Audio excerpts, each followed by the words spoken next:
Hello everyone, this is High Priestess Tana and I'm coming back with another video. And I want to talk about something very important that a lot of people don't like to talk about, or they kind of bypass or skip over when they're talking about twin flame journeys. And I want to talk about a very complex yet beautiful question, and this is the question that I think a lot of people don't ask. Like, how does limerence feel or change after a twin flame journey? Now, some people are skeptical about twin flame journeys. They don't believe in soulmates or twin flames, and that's okay because to each his own. Everyone doesn't have to believe in the same thing. That doesn't mean that they're not vibrating from a high level of thinking or anything like that. That's not for us to judge people. Well, it's not meant for us to judge people. That's not for us to decide whether or not that person is, correct or not, because that's their opinion. We all have opinions. But first and foremost, limerence is basically like infatuation, or in some cases, people consider obsession, like being obsessively attracted to someone. And it can often be mistaken for twin flame connections themselves, or a twin flame connection itself.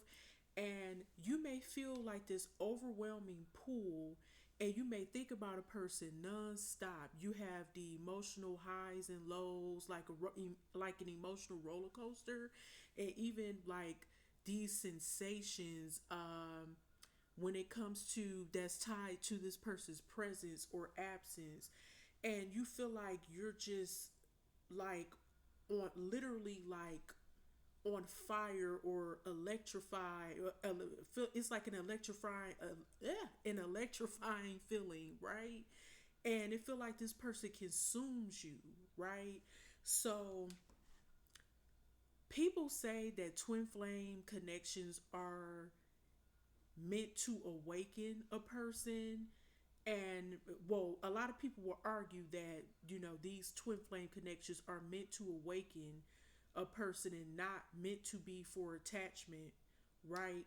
So once that phase is over with, which is that initial limerence phase, and it serves as a catalyst for like deep emotional and spiritual growth, um it pretty much it brings like a set of like patterns or behavior or wounds or illusions about love to the surface, because some people really live in this, like I was talking about, a fantasy land, la la land, this utopia, because they feel like, oh my god, me and this person, we have so much in common and we're just so much alike, and we have so much um chemistry that's just like no other connection I've been in, right? But here's the thing. Starting off, you have these intense, and I do mean intense phases. Like for example, the twin flame experience is like an integration phase, because when you come together with this person, like I mentioned before, you experience this like almost like obsessive type of feeling about them. If you're one of those people who can just be so like infatuated with someone or obsessing over this person, it's like they're there when they're not there really. Like for example, the connection could be long over with, and that person, you and that person may not even be together, but your connection to them could feel so strong, like they're sleeping in a bed right next to you, or if you walk in a room in a house, it's like you can feel their presence, or if you go to sleep, you may find them, in your dreams or something, appearing in your dreams.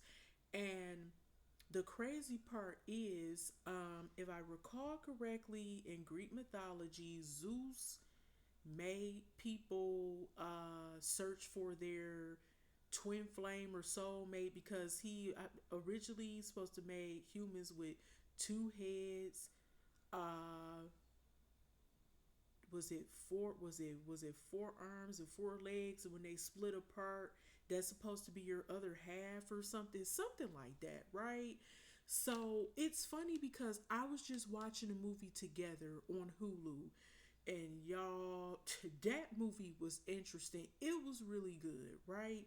So I'm really starting to think that the two main characters really were like twin flames or soulmates for real, because that when they're at the end of the movie, when their bodies merged or conjoined together, the the person at the end, because they were neither male or female to me, I would say they were pretty much like a equal split between the masculine and the feminine, um who were in a, feminine and masculine people who were in a relationship, or male and female in this case. And yeah, it was wild, y'all. That movie is crazy, and I may talk about that a little bit later on throughout this whole how would I say,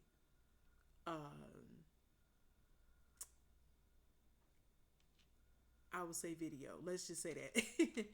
um or this lecture, I guess, if you want to say.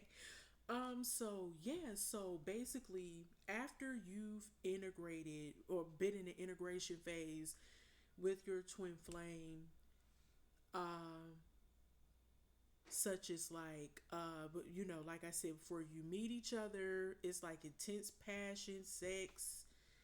Maybe y'all may get into it, like arguments and stuff or disagreements. This person may cheat on you, or it could be a runner and chaser dynamic, when if you're running after them or they're running after you, however the case might be. And yeah, so basically it's going to be like separation, surrender, healing, self-realization. And once you go through those phases, which are the most intense phases, because once you've separated, you're going to have some time to yourself, and you're going to think about all the things that you had done when you were with them. It's like that person consumed you. That person um, was on your mind heavily. This person was like your world, literally. You gave a lot of time and energy to this person, even if they didn't do that for you in return, even if it wasn't reciprocated, right? So uh, that need to either possess the person, like by being with the person, or constantly thinking about the other person, begins to fade away once you've come to that realization that, hey, this person, even though they're supposed to be my twin flame, we're not seeing eye to eye, and they weren't meant to last. They were meant to teach me a lesson, not to attach to me, but to show me how to grow spiritually, emotionally, and physically, and just overall just mature and understand life from a different lens.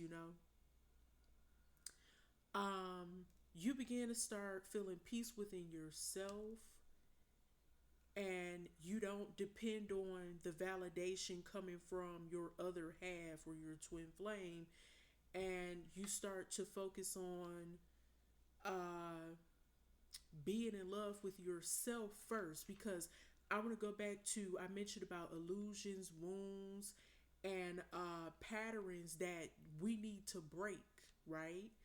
Before we try to put all this emphasis on being so in love, right?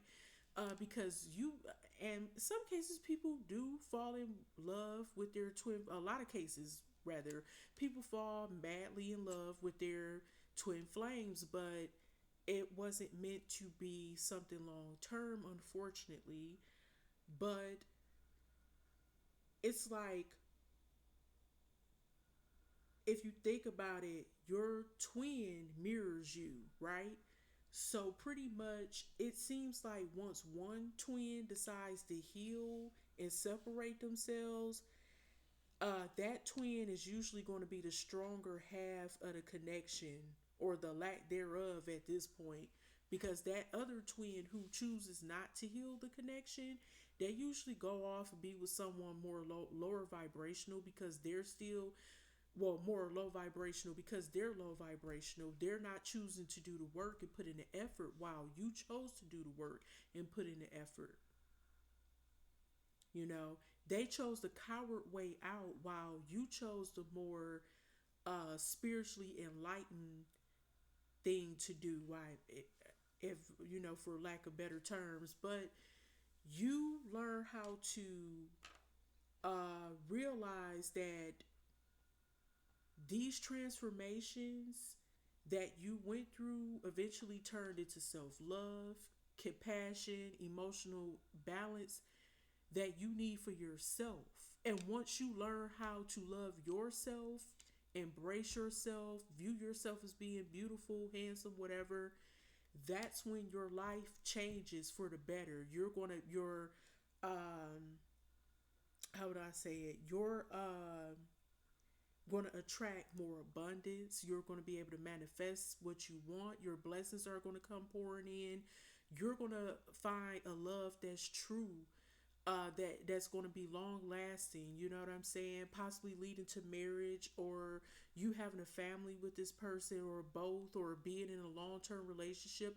I know marriage is not for everyone, and I would not push that on anyone. And having children, being a parent, isn't for everyone. But you do at least want love, and a lot of people do end up finding love eventually. And it doesn't matter how early on in life or later on in life you found love. Love is love.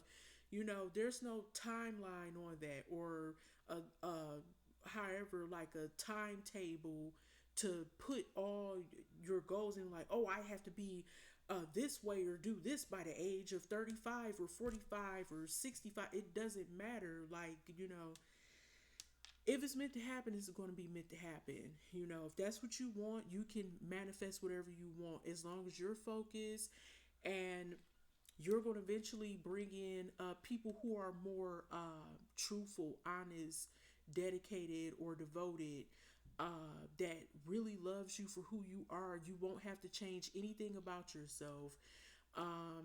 Because sometimes when we're so in love or infatuated with someone, we are willing to go the extra mile to change ourselves, to mold ourselves into something or someone we're not. Because we figure, oh, if they're out dealing with this type of man or type of woman or whatever, that must be what they like. So let me do this, let me do that to change myself. No, baby, you don't have to change yourself. You stay who you are. If you want to change, change for the better, but don't change something about you that's already good. That's silly, right? Or great, rather, something that's already great. Now, um people often experience limerence or whatever because they feed off of idealization. um People become obsessed or infatuated with what they want. My ideal man or ideal woman looks like this, they talk like this, they have sex like this, or they make love to me like this. And you figure, oh, this person's just check, check, check. You know, everything is like on a checklist. They supposedly are marking off on a checklist, but really in actuality, it's all a lie. It's just because they mirror you, right? So by them mirroring you and where you're at in life, they seem like the perfect person because they're so much like you, right? And some people think they don't have to do work.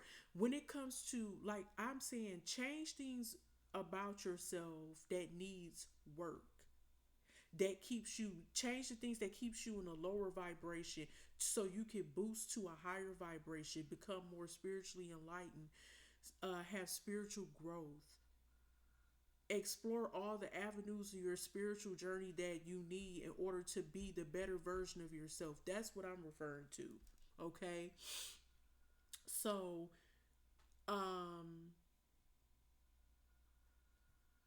you realize that your twin, quote unquote,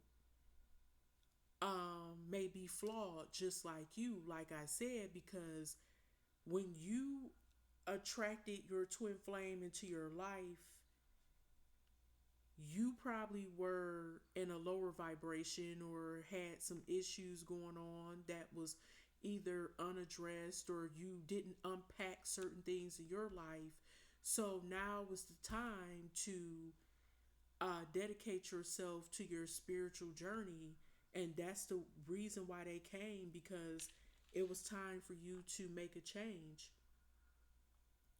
Um, that gravitational pull that you was feeling was the fact that yes, they may have been great. It may have been great while it lasted, at least the good times, but when you saw the ugly side of your twin, you realize that some of their characteristics might have mirrored yours. Yeah. Or they were stuck probably in a lower vibration than what you were. So, yeah. Um some people, sad to say, but some people may never step into a phase of, or not a phase of empowerment, but step into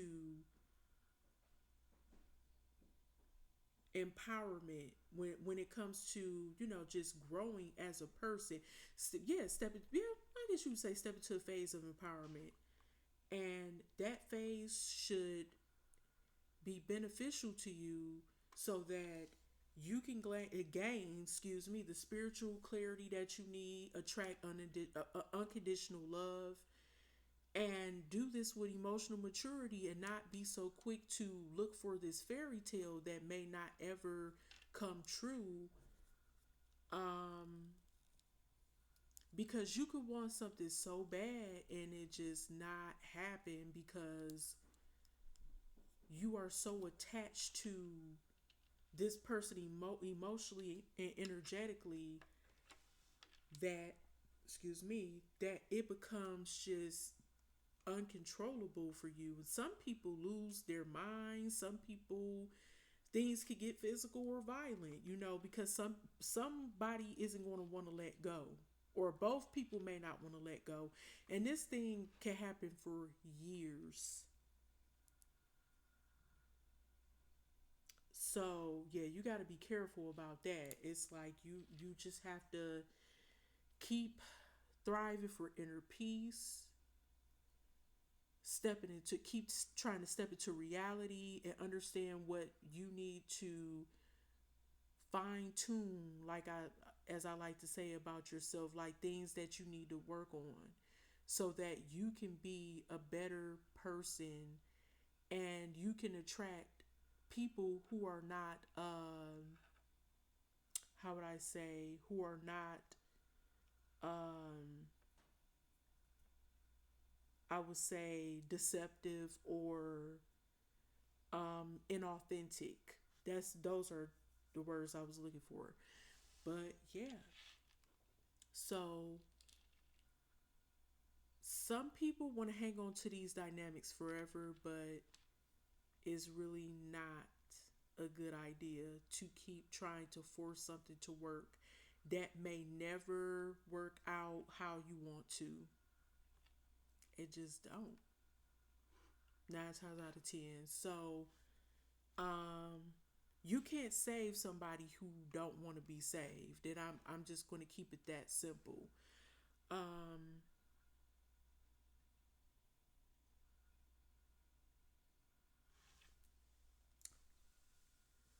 I put it like this. Usually, when the other twin does not want to grow, that's when they start separating themselves. And that's when they start doing foolish things like stepping out of the connection by, well, stepping out on you during the connection by cheating, dealing with women who could be prostitutes, That could be, just out here giving themselves to everybody sexually. They could just be hoes, and people who don't have any dignity or self respect or wisdom. They just do things just to do things, and they think about the consequences later. So, yeah, this is something that you have to keep in mind.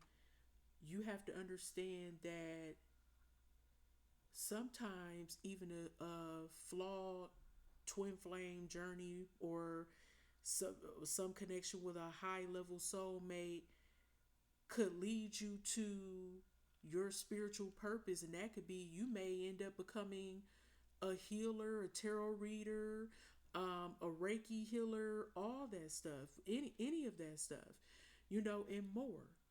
And you take that pain and you transform that into your purpose. So you can take your pain and make that into something positive by doing something creative, whether you're a painter, an artist, a singer, a dancer, a chef, or a doctor, whatever. You could be like a therapist or something. And yes, people go through this stuff. It doesn't matter if you have a PhD, and no one's off limits. No one is off limits, rather, when it comes to this type of stuff. And you can teach people how you got out of that situation. You can use your art to express how you felt during that time, like the beginning and the end, or the beginning to the end. Your journey can be expressed through your music. Your journey can be expressed through, like, just how the way you cook. It could be something where you express love now with your food. Like, it's very romantic. Like, you may make treats or desserts or something, that or beautiful wedding cakes, stuff like that. You may make clothes that make you make people feel sexier or more empowered, or make people feel good, by being a stylist or hairstylist, or you may be a nail tech or whatever. You may be, like I said, a spiritualist, and you're helping people with your services, your spiritual services. Prime example, I went through some stuff with, hell, a few people, honestly, a lot of guys I dealt with, but I had a very intense, I'm going to say karmic journey that led me to tap more into my spirituality. This one man, boy, oh boy, he was a hot ass mess too, y'all. But anyway, this ain't about me, but honey, anybody can make it out of this if you have the desire, the effort, the passion, the just the faith and the willpower to just make it. All right, y'all. Thank you so much for tuning into this video. I'm going to make a separate video about the movie together. If y'all can, check it out on Hulu. Y'all, I'm telling you, that was some shit. I may do a review on that tomorrow. Okay? All right. Y'all have a beautiful night. Again, take care. Stay blessed. Stay happy. Don't let nobody steal your joy and your peace. All right. But anyway, peace. Thanks. Have just have a beautiful night and sleep tight.